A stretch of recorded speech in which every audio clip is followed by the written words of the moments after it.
Dice su palabra en Mateo capítulo 6, versículo 9. Dice, vosotros pues oraréis así: Padre nuestro que estás en los cielos. El segundo, santificado sea tu nombre. Santificado sea tu nombre. Si ustedes se dan cuenta, santificado sea tu nombre es la primera petición que está plasmada allí en esta oración. Y cuando Jesús enseñó a los discípulos a cómo orar, les enseñó que esta era la primera petición: que tu nombre sea santificado, Señor. Que tu nombre sea santificado. Ahí, digamos lo que podríamos decir, un atributo en Dios que se llama la alteridad de Dios. La alteridad de Dios, ¿en qué sentido se habla? En que Él es completamente distinto a la creación. Él es completamente aparte de la creación. Cuando nosotros hablamos de que Dios es santo, se refiere que Él es distinto. Él es completamente puro, pero es completamente diferente a nosotros, distinto.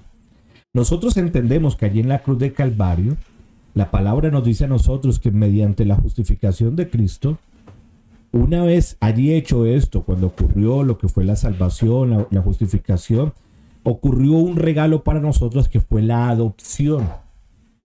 Y la adopción para nosotros es que fuimos nosotros hechos hijos de Dios cuando antes éramos enemigos de Dios. Ahora somos hijos de Dios. Y su palabra nos dice que podemos entrar ante su trono de manera confiada. Podemos venir a Él y decirle Abba. En otras palabras, podemos decirle nosotros Padre o Papi en un sentido de confianza. Pero no podemos olvidarnos nosotros que por mucho que el Señor nos invite a estar completamente cerca a Él, aún así existe un abismo completamente infinito entre nuestra pecaminosidad y la majestad de Dios. Él es celestial, nosotros sencillamente somos terrenales. Él es perfecto, nosotros somos imperfectos. Él es infinito, nosotros somos finitos. Él es santo, nosotros somos profanos. Así que jamás nosotros debemos olvidar que Dios es completamente otro, diferente. Y por ende, aún por mucho que nos haya permitido acercarnos a Él y de manera confiada, eso no significa que deberíamos olvidar nosotros que hay un abismo grande entre lo que Él es y lo que nosotros somos. Si ustedes se acuerdan, en el Antiguo Testamento hay un pasaje en el que los hijos de Aarón, en el libro de Levítico capítulo 10, versículo 1 al 3, si ustedes se van a dar cuenta de la historia, es más, se los voy a leer. Dice que Nadab y Abiú, hijos de Aarón, tomaron cada uno un incenciario y pusieron fuego e incienso en ellos y ofrecieron delante del Señor un fuego extraño que Él nunca les mandó ofrecer. Entonces, de la presencia del Señor salió un fuego que los quemó y murieron delante del Señor. Entonces Moisés le dijo a Aarón, a esto se refería el Señor cuando dijo, seré santificado entre aquellos que se acerquen a mí y en presencia de todo el pueblo seré glorificado.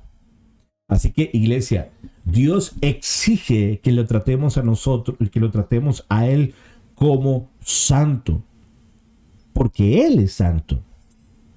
No hay otra manera que pudiéramos nosotros tratarlo sino es de esta manera. Dios es celoso con su honra. Él no comparte su gloria absolutamente con nadie. Él no nos ruega a nosotros que lo respetemos. Él exige que nosotros le honremos completamente en todo. Y por ende nosotros, su creación, deberíamos actuar de esta manera. Y el Señor por eso dice que me tratarán como santo, porque se supone que así usted y yo deberíamos nosotros tratarlo. Así que nótese que la primera petición del Padre Nuestro que Jesús enseñó allí en la oración, más allá de nuestras necesidades personales, fue que evidentemente el nombre del Señor fuera santificado, que el nombre de Dios fuera santificado. Por ende, esta debería ser la máxima prioridad del creyente.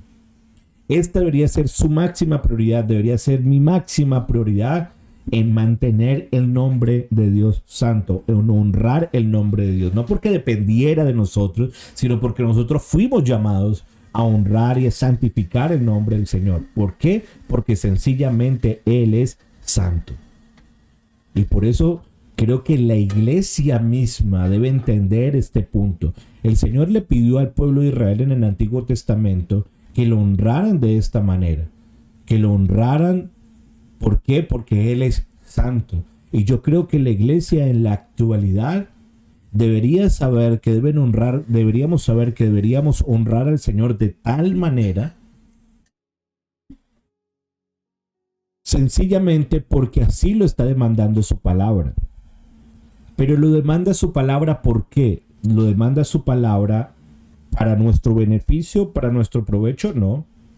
Es por Él, por su gloria, por su excelencia, por su honra. Así que usted y yo estamos llamados evidentemente a actuar de esta manera. Así que con todo, la máxima prioridad de Jesús, la máxima prioridad que Jesús estableció allí en la oración es que el nombre de Dios debería ser santificado, debería ser honrado, debería ser exaltado. Así que el nombre de Dios es una expresión evidentemente de quién Él es, Él. Y nosotros poseemos la imagen de Dios. Y allí donde Dios no es respetado, donde Dios no es honrado, entonces Dios va a exigir plenamente. Creo que no estará allí. Iglesia, que esta se convierta en su máxima y en nosotros como iglesia, se convierta en nuestra mayor petición a la hora de orar. Que su nombre sea santificado.